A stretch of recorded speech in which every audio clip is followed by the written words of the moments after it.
오늘은 누구를 위한 열심인가 하는 제목으로 말씀을 나누겠습니다. 오늘이 여호수아를 나눈 지가 이제 꼭 12번째인 것 같습니다. 벌써 한 3개월이 됐죠. 그래서 다음 주부터는 조금 주제를 바꾸어서 말씀을 나누려고 생각을 합니다. 한 주제 계속 오래 가면 또 약간 지루할 수도 있고 하니까 다른 몇 가지 주제들로 또 말씀을 나누도록 그렇게 해보겠습니다. 이런 세상에 있는 죄 중에 가장 무서운 혹은 가장 고약한 죄가 있다면 그게 무슨 죄 같습니까? 그걸 괘씸죄라 그럽니다. 제가 이 번역하는 분한테 이 원고를 줬더니 연락이 전화 왔습니다. 괘씸죄가 뭡니까? 그래서 물어봐요. 그래서 이야기를 막 해도 잘 못 알아듣더라고요. 그래서 영어로 번역이 안 된답니다. 그래서 보니까 그랬죠. 그냥 괘씸죄 써놓고는 설명을 여기 조금 붙여놨습니다. 분명히 무슨 법률적인 법을 어긴 건 아닌데 감정을 상하했다는 거죠. 기분 나쁘게 했다는 거죠. 그래서 그걸 적용하는 걸 우리가 괘씸죄다 이렇게 말하죠. 이 괘씸죄가 참 고약합니다. 2010년도 4월 26일 날 호주의 어느 신문인지 모르겠지만 신문에 실린 일인데 사우스 오스트레일리아에 약 한 350만 불의 돈을 가진 한 부인이 있었습니다. 이름을 보니까 벨마이 로시라는 분인데 이분에게 3명의 딸이 있답니다. 3명의 딸.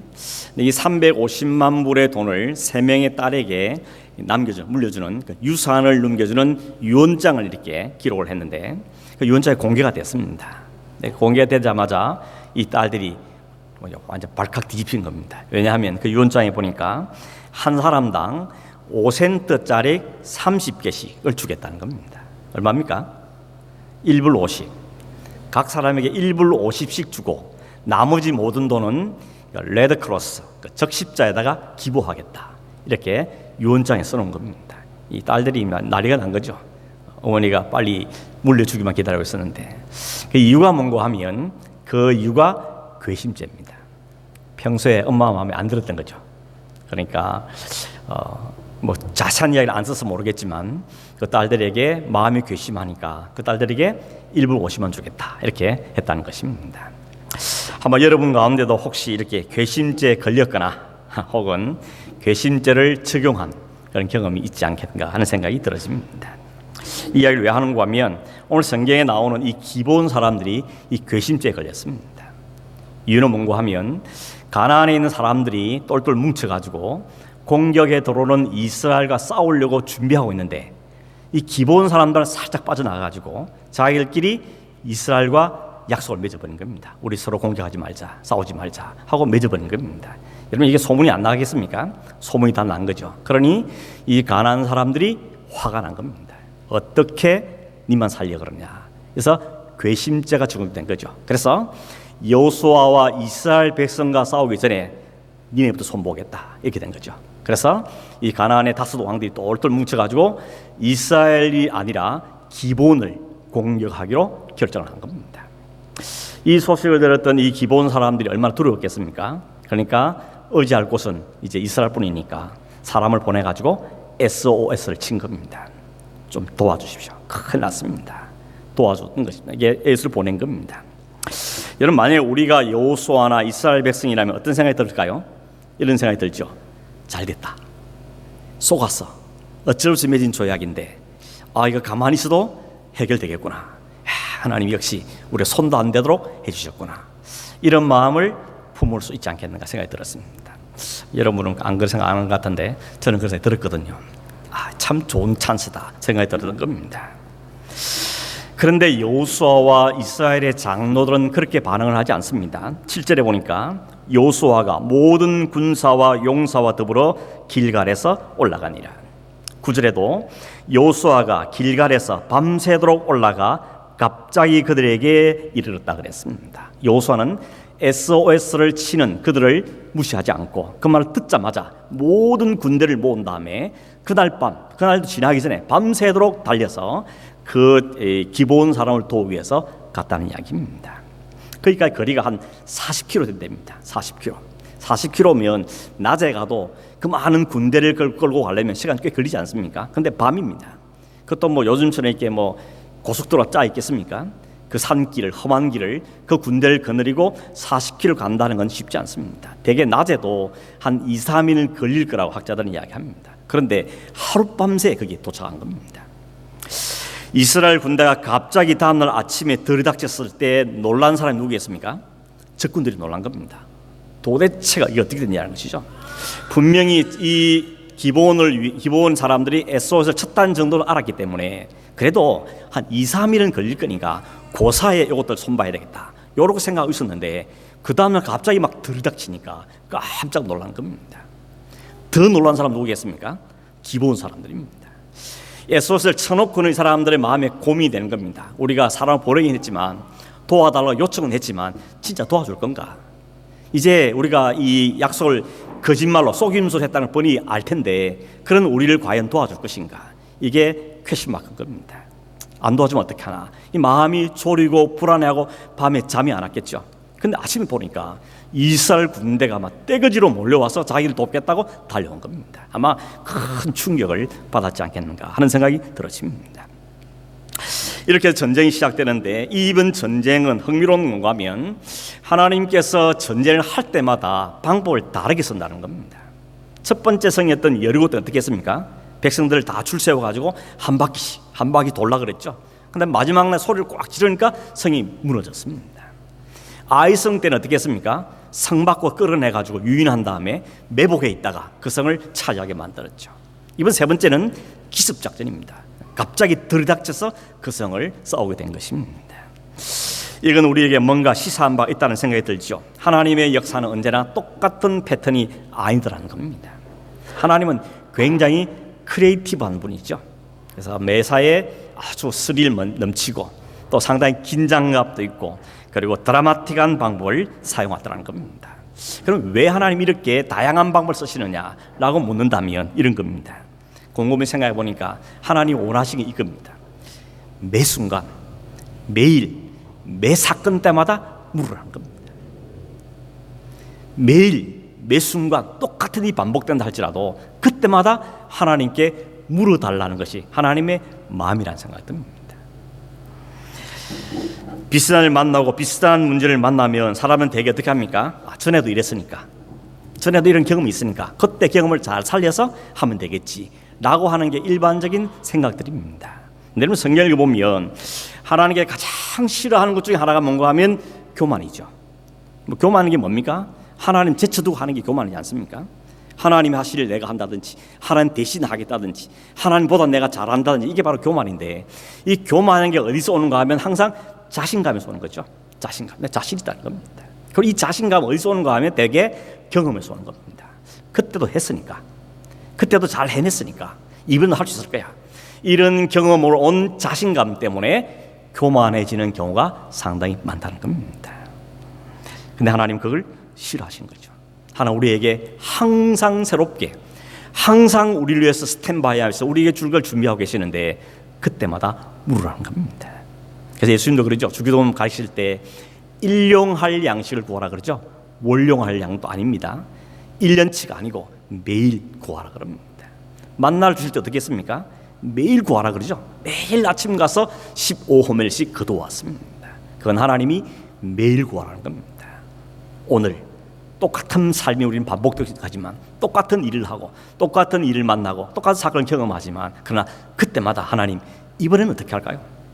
그때는 이렇게 해주셨는데 이번에는 어떻게 하면 좋겠습니까? 어떻게 하는 게 지혜롭습니까? 라고 하나님께서 우리에게 물어주기를 원하신다는 겁니다. 이런 마음을 어떻게 하는가 하면 아버지가 되면 하지 않습니까? 엄마가 되보면 애들이 와서 미주알고 아빠 이건 어렵고 저떻고 이건 저떻고 저떻고 이렇게 해주면 뻔한 이야기지만 그렇게 물어와주고 도움을 청할 때 부모는 기쁩니다. 내가 능력이 되면 다 해주고 싶은 마음이 생겨지는 것이죠. 하나님도 오늘 이스라엘 백성을 도울 때 항상 다양한 방법을 쓰신 이유는 그때마다 하나님께 구하라고, 그때마다 꼭 필요한 것을 하는 준비하고 있으니까 그걸 물으라고 하나님께서 우리에게 말씀하시는 겁니다. 여러분 그렇게 하시길 바랍니다. 똑같은 일이라도, 똑같은 하루라도 하나님 오늘 어떻게 살까요? 오늘 일은 어떻게 하면 좋겠습니까? 똑같은 일이지만 어떻게 지혜를 주십시오. 이렇게 물어봄으로 하나님께 그때마다 정말 기가 막힌 방법으로 여러분 가운데 역사하는 은혜가 있기를 주님은 축원합니다. 이스라엘 기습 공격은 대단히 성공했습니다. 전쟁은 아주 승리로 끝났습니다. 근데 여러분, 이 전쟁의 기간 동안에 기본 사람들이 자기들이 본 게 두 개 있습니다. 하나는 뭔가 하면 이스라엘의 군사들이 그렇게 달려와서 자기 위해서 싸우는 걸 보았습니다. 사실 기대 좀 적었거든요. 안 올 수도 있겠다 이런 불안함이 있었는데 그렇지 않고 이스라엘 백성이 밤새도록 달려와서 자기들 위해서 열심히 싸우는 것을 그들은 보았습니다. 마음에 감동이 됐지 않겠는가. 약속을 잘 지키는구나, 이 사람은 약속을 잘 지키구나, 아마 이런 생각이 들었을 겁니다. 두 번째는 더 놀라운 거 본 게 뭔가 하면 이스라엘 군대보다도 그들의 신이 더 열심히 싸운 걸 본 겁니다. 오늘 11절에 보면 이 이야기 나옵니다. 하나님께서 하늘에서 우박 덩어리를 내려가지고 그 적군들을 다 쓸어버리십니다. 그러면서 이렇게 말하죠. 이스라엘의 군대에 의해서 죽은 숫자보다 우박에 맞아 죽은 숫자가 훨씬 많았다는 겁니다. 뭔 이야기입니까? 이스라엘 군대보다 하나님이 더 열심히 싸웠다는 겁니다. 이스라엘 군대도 그 약속을 지키기 위해서 열심히 싸웠지만 하나님이 더 열심히 싸웠다는 겁니다. 그걸 이 사람들은 보았다는 겁니다. 여러분, 한번 상상해 보십시오. 호주도 그런 일 있지 않습니까? 가끔 한 번씩 우박이 내리면 막 지붕도 깨지고 유리창도 박살나고, 특히 자동차 바깥 내놓으면 지붕이 완전히 엉망이 되죠. 텃밭도 막 엉망되고. 근데 하나님께 우박을 내리시는데 이스라엘 군사들은 상하지 않고 적군들만 완전히 상한 것을 그들이 보게 된 겁니다. 이 놀라운 광경을 기본 사람들이 보면서 얼마나 큰 충격을 받았겠습니까? 이스라엘의 하나님의 분이 도대체 어떤 분인지 생각하고 있었는데 본 겁니다. 그동안 소문만 들었거든요. 홍해를 갈랐다더라, 만날 내렸다더라, 이런 이야기 많이 주워 들은 건 많았는데 눈앞에 직접 하나님이라는 분이 어떻게 역사하는지를 본 건 처음인 겁니다. 봐보니까 이거 장난이 아닌 겁니다. 그동안 들었던 하고 비교가 안 될 만큼, 야, 도대체 이스라엘 하나님은 도대체 또 어떤 신이냐, 이런 마음의 큰 충격과 도전을 받게 되었다는 겁니다. 그런데 그 다음 장면은 더 엄청난 일이 벌어졌죠. 앞에 거는 맛보기에 불과합니다. 오늘 그 12절에 보니까 여호수아가 가나안 사람들하고 전쟁을 막 하고 있는데 이제 벌써 시간이 오래 가가지고 해가 막 넘어가려고 합니다. 아무리 지금 전쟁에 우리가 이기고 있지만 해가 져버리면 또 상황이 어떻게 될지 모르니까 여호수아가 그걸 캐치하고 어떻게 합니까? 갑자기 하늘 쳐다보더니 태양아 멈춰, 달도 거기 멈춰, 이렇게 이야기하는 겁니다. 제가 보면서 이거 정신 나간 사람이 아닌가, 무슨 이런 이야기를 하냐는 것이죠. 가능한 이야기를 해야지 어떻게 태양 보고 멈추라 그러고 달 보고 서라고 이야기하냐는 겁니다. 여러분, 성경을 늘 읽으니까 그냥 이게 보통 저는 보이는지 모르겠지만 한번 상상해보면 이거 말이 안 되는 이야기 않습니까? 무슨 이런 일을 명할 수 있습니까? 그런데 더 말이 안 되는 거는 그 말 듣고 태양이 서더라는 겁니다. 이게 참 웃기는 이야기죠. 달이 서더라는 겁니다. 안 가고. 그래서 해가 계속 낮이고 그 일로 하나님께서 완전한 성을 그들에게 안겨준 걸 그들이 보았다는 겁니다. 13절 끝에 보면 이 일이 야살의 책에 기록되었다 이렇게 말합니다. 이 말은 무슨 말이겠습니까? 거짓말 아니라는 이야기입니다. 지어낸 이야기 아니고 그냥 시적인 표현이 아니고 실제 사건이다 하는 걸 밝히기 위해서 여기에 이 말을 기록하고 있는 겁니다. 14절에는 전에도 없었고 후에도 없었다 이렇게 엄청난 일을 이야기하고 있습니다. 그리고 21절에 보면 이 일 이후로 어느 누구도 혀를 놀려서 이스라엘 자손을 대적하는 자가 없었더라 라고 이야기합니다. 근데 사람들은 사실은 못 믿죠. 왜냐하면 과학적으로 이거 말이 안 되기 때문에, 이 과학이 아니기 때문에 그렇게 이야기합니다. 근데 여러분, 참 아이러니하게도 이 사실을 풀어낸 사람들이 과학자들입니다. 기록에 보니까 미국의 메릴랜드 주의 그린벨트 지역에서 인공위성을 쏘기 위해서 지금부터 역대 수백 년 수천 동안 태양과 달의 이 움직임, 그 궤도를 연구한 과학자들이었습니다. 그걸 궤도 정확히 알아야 인공위성 기성을 정확히 쏠 수 있기 때문에 그걸 연구하고 있었는데 이 사람들이 연구를 계속 해보니까 역사상에 딱 24시간이 사라진 겁니다. 아무리 봐도 역사상에 24시간이 없어진 겁니다. 도저히 밝혀내지를 못했는데 그 중에 한 사람이 그런 이야기 했다죠. 성경에 그런 이야기 있는데 이야기 하더랍니다. 처음에는 다들 콧방귀를 뀌었지만 믿어 본전이니까 한번 연구해보자 해서 그 시기를 중심으로 집중적으로 연구를 해보더니 딱 23시간 20분이 딱 비는 게 나온 겁니다. 태양이 멈춘 게 나오더라는 겁니다. 나머지 40분 어디서 찾은 줄 아십니까? 히스기야 왕 때.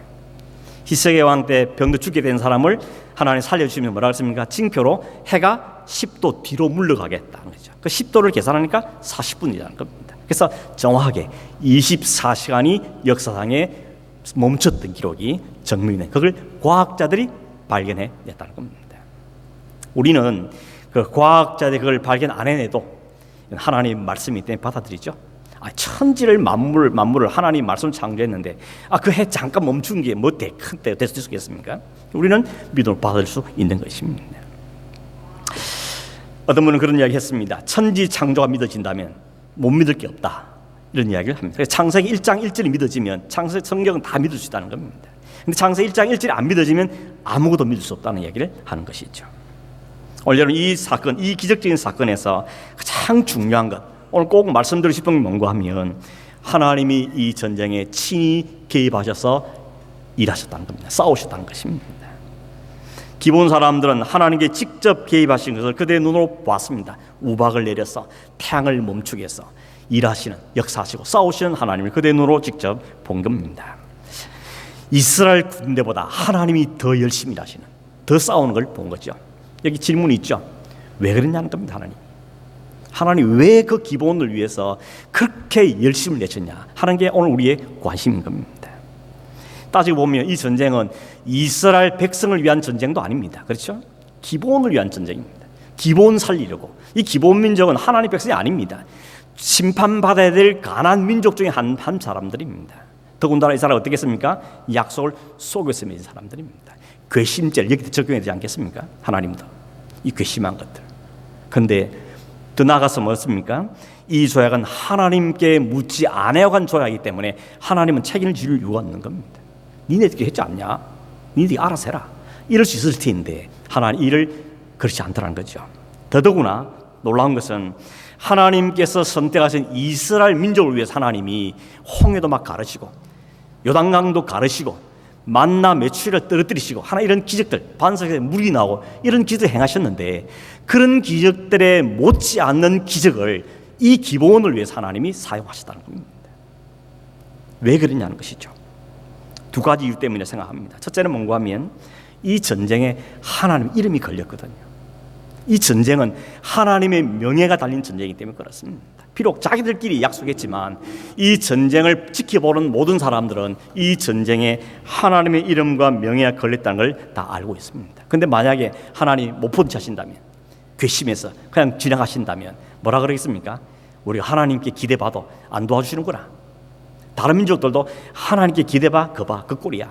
이렇게 함으로 하나님 이름과 명예가 땅에 떨어질 게 틀림없기 때문에 하나님은 자신의 영광을 위해서, 자신의 이름을 위해서 이 일에 적극적으로 개입하시고 전쟁하셨다고 보는 것입니다. 두 번째는 뭔가 하면 기본 사람들이 하나님께 자신들을 완전히 맡겼기 때문에 그렇습니다. 지금 다 죽을 수 있는 상황 가운데서 살 길은 여호와께, 여호수아께 자신을 던지는 것밖에 방법이 없구나. 그 사람들이 깨달았고 그 일을 선택해서 그 일에 자신을 맡긴 겁니다. 우리 생명 하나님께, 우리 생명 여호수아에게 맡깁니다 하고 하나님께 자신의 생명을 던졌기 때문에 하나님 그 생명들을 보여주시는 겁니다.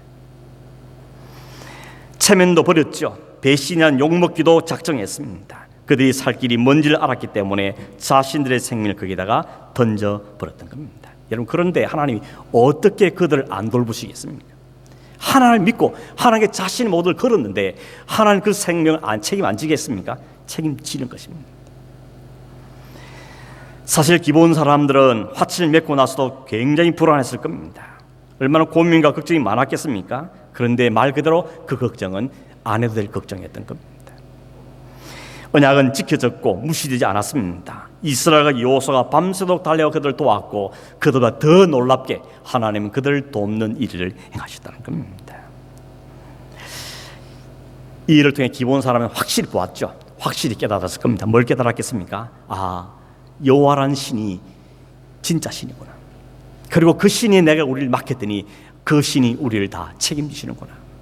그 신은 어떤 신과도 비교할 수 없는 신이고 우리가 선택한 게 진짜 맞구나, 잘했구나. 우리가 비록 욕을 올지 모르지만 그 하나님께 우리의 생명을 맡긴 게 진짜 잘한 길이었구나 하는 그들은 분명하게 깨닫게 되었을 것입니다.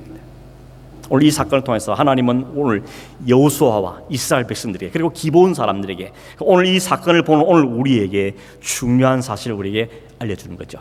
그게 뭐겠습니까? 하나님은 자기 인생들을 하나님께 맡기면 하나님은 반드시 책임진다는 겁니다. 절대 외면하지 않는다는 겁니다. 하나님께 맡긴 인생, 예수님께 복종하고 항복한 인생을 하나님께서는 어떻게 책임지시는지를 보라는 겁니다. 내가 어떻게 너희들 책임지는지 샘플 한번 보라는 겁니다. 그리고 뭘 요청하는 겁니까? 너희도 내가 그렇게 할 수 있다는 걸 우리에게 말씀하시는 거죠. 이게 하나님의 마음입니다. 하나님께서는 당신의 품에 안긴 백성들을 그 사람이 비록 이방인을 할지라도 끝까지 책임지시는 하나님이시죠. 아니 이방인이기 때문에 더 확실하게 책임져 주셨습니다. 이 하나님 마음, 이 하나님의 심정은 오늘 우리에게 그대로 보여주셨죠. 아들 독생하신 예수를 우리에게 보내주시면서 내게 맡기면 이 아들을 받아들이면 내가 너를 책임진다고 우리에게 분명하게 말씀해 주셨던 것입니다. 여러분 우리가 함께 기회될 사실은 뭡니까? 하나님이 우리를 품으시고 오늘 우리를 그렇게 초대하고 계시다는 겁니다. 너도 나한테 안기라는 겁니다. 나에게 모든 걸 맡기라고 주는 우리에게 말씀하고 계십니다. 여러분 그 품에 안기만 하면 하나님께 당신의 모든 걸 동원해서 우리를 구원하시고 지켜내시고 채우시고 우리의 길을 열어줄 것이다. 이게 하나님 오늘 우리에게 주시는 외치는 음성인 것입니다. 이방인이나 유대인이나 따지지 않습니다. 남자나 여자나 따지지 않습니다. 부한 자나 가난한 자 묻지 않습니다. 높은 자냐 낮은 자 차별이 없습니다. 인생에 성공했느냐 실패했느냐 쓰라린 실패했느냐 묻지 않습니다. 유명한 사람이냐 이름이 없는 사람이냐 따지지 않습니다. 남들이 알아주냐 못 알아주냐 그것도 따지지 않습니다. 그냥 하나님께 자기의 모든 걸 거는 사람, 하나님께 모든 자기를 맡기는 사람, 하나님 내 생명 하나님께 드립니다. 하나님이 나를 도와주십시오 라고 하나님께 호소하면 하나님 그것을 어떤 것도 묻지 아니하시고 받으셔서 하나님 그를 안아주시고 책임져 주시고 그를 이끌어 가신다는 겁니다. 여러분 그냥 꽉 안기시길 바랍니다. 제일 안타까운 사람이 누군가 하면 한 발만 걸쳐놓고 안길까 말까 안길까 말까 갈까 말까 이게 제일 안타까운 겁니다. 여러분 탕자 보십시오. 아버지 집 돌아갈 때 얼마나 고민이 많았겠습니까? 가기로 마음은 먹었지만 무슨 낙서로 갈까? 가서 무슨 말을 할까? 나 내치면 어떻게 할까? 그 한 걸음 한 걸음 얼마나 무거웠겠습니까? 근데 아버지가 어떻게 했습니까? 달려가서 꽉 안으십니다. 그냥 꽉 안으십니다. 아무 말도 못하더라고. 그럼 막 씻기고 옷 입히고 가락지 끼우고 소 잡고 내가 너를 어떻게 사랑하는지 이렇게 보여줍니다. 이걸 왜 보여주겠습니까? 오늘 우리를 향한 하나님의 마음인 겁니다. 하나님 우리를 그렇게 안으시고 책임지겠다고 오늘 우리에게 이렇게 호소하고 계시는 겁니다. 여러분 한 발만 들이지 마시고 하나님께 완전히 다 안기길 바랍니다. 확실하게 몸을 완전히 던지길 바랍니다. 따지지 말고 내가 얼마나 추한지 연약한지 그런 거 따지실 필요 없습니다. 약한지 얼마나 거짓된지 그거 묻지 않습니다. 하나님께 다 맡기면 하나님이 넉넉한 품으로 우리를 품어주시고 하나님을 위해서 이렇게까지 열심을 해서 우리를 돌보시고 함께 하신다고 말씀하고 있는 것입니다. 이 은혜를 누리시는 여러분 되기를 간절히 바랍니다. 말씀을 맺겠습니다. 여러분 기본 위에 신이 쌓으신 하나님 열심 누구를 위한 열심입니까? 기본이기 때문이라고 말하기 어렵고 이스라엘이기 때문이다라고 말하기 어렵습니다. 결론은 뭡니까? 하나님께 항복하는 사람, 하나님께 자기 인생을 거는 사람, 하나님의 도움으로 산다고 고백하는 사람, 그 사람 하나님은 따지지 않고 남녀노소 신분 자격 그 사람의 성품 얼마나 착하냐 안 따지고 하나님은 그들 다 품으신다는 겁니다. 그래서 우리는 다른 사람 미워할 수 없습니다. 하나님이 받으셨다는데, 하나님이 품으셨다는데, 하나님 십자가에 다 제했다는데 우리가 뭐라고 판단하고 비난하고 욕할 수 있겠습니까? 저부터 마찬가지입니다. 여러분 저보기에 얼마나 욕할지 잘 모르겠지만 여러분 하나님이 품으셨대요. 하나님 여기 세우셨던 겁니다. 그래서 설 때마다 부끄럽고 하고 죄송스럽긴 하지만 하나님 세우셨으니까 하나님 말씀해 주시고 그 하나님 사랑이 우리가 전달되게 해주시고 그것이 기도하고 하는 마음의 표현인 것입니다. 이 하나님을 꼭 바라보시길 바랍니다. 우리를 향해 두 팔을 벌리시고 안겠다고 품으시듯 말씀하시는 그 하나님의 온전히 안기길 바랍니다. 생각해보면 내가 내 인생 책임지고 또 발버둥치면 진짜 피곤하지 않습니까? 얼마나 고단한 인생입니까? 내가 내 인생 책임져 보겠다고, 먹고 살아보겠다고, 자녀 책임지겠다고, 이 환경을 뚫어보겠다고 생각하면 할수록, 고민하면 할수록 피곤한 인생입니다. 고단하기 짝이 없습니다. 그런데 하나님께 다 맡겼더니 하나님 그냥 안아주시고 생각도 못한 방법 풀어나가시면서 일하시 볼 때 마음에 그냥 평강이 확 찾아오고, 그래, 하나님께 맡기 진짜 잘했다, 하나님께 맡기를 내가 괜히 쌓아안고 있었는가, 이런 후회를 하게 될 때가 얼마나 많습니까? 주님이 책임지는 겁니다. 내가 너를 사랑한다고, 내가 너를 아들로 딸로 불렀다고, 내가 너를 보배로운 존재라고 인정한다고 하는 오늘 우리에게 말씀하고 계시는 겁니다. 여러분, 이 하나님께 여러분의 인생을 잘 맡겨드려서 하나님부터 오는 그 평강, 하나님 주시는 그 감사, 하나님께 만족하는 인생을 살아가는 저와 여러분 되기를 주님으로 축원합니다. 기도하겠습니다. 하나님 감사합니다. 내쳐도 할 말 없고 그냥 외면하셔도 할 말 없는 부족하고 연약한 죄인입니다. 그럼에도 불구하고 독시하신 아들 예수를 믿는 그 믿음 하나 때문에 우리를 받아주시고 우리 모든 허물을 다 제해 주시며 오늘도 주를 위해 한 부분이라도 맡아서 섬기며 살 수 있는 은혜를 주신 하나님께 진실로 감사함을 드립니다. 하나님 아버지, 우리 모든 성도들이 하나님께 우리의 사정과 형편과 모든 짐들을 안고 주님 앞에 안길 때 주님 안아주시고 위로해 주시고 문제를 해결해 주시며 의리를 열어주셔서 하나님만 드러나고 하나님의 영광은 드러나며 그 안에서 감사하고 그 안에서 은혜를 누리며 그 안에서 기뻐하는 삶을 사는 우리 온 성도들 수 있도록 주님 은혜를 입혀 주시기를 원합니다. 한 발만 딛고 않도록 도우시고 두 발 모두를, 우리 전부를 모든 줄 안고 주님의 안김으로 그 안에서 온전한 평강을 누리는 삶을 살아가는 우리 원수 되기를 간절히 원하옵고 예수님의 이름으로 기도하옵나이다. 아멘.